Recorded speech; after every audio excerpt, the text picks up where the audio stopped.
શ્રી કૃષ્ણ એમ બહુ આયામી વ્યક્તિત્વ ધરાવતા પરમાત્માની શક્તિઓ સંસારમાં આવે તો એ પરમાત્મા જે કામ માટે મોકલાવે એ કામ કરીને એ શક્તિઓ પરત જતી હોય છે.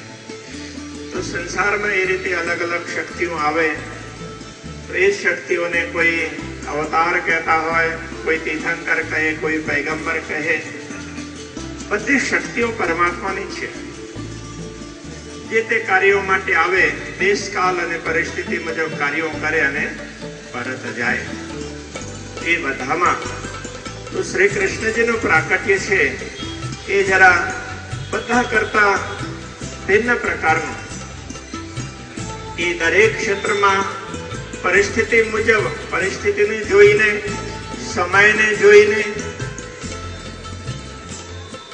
અને સ્થાનને જોઈને તો એ જે લોક કલ્યાણ માટેના કાર્યો હોય તો એ મુજબ કાર્યો કરતા ક્યારેક નિયમોને બનાવે અને આવશ્યકતા પડે તો એ નિયમોને તોડી પણ નાખે. તો શ્રી કૃષ્ણજીનું આયામ વ્યક્તિત્વ બહુ આયામી છે. તો આવા પૂર્ણ બ્રહ્મ પરમાત્માના પ્રાકટ્યને બધાવવા માટે તો આપણે સૌ અહીં ઉપસ્થિત છીએ.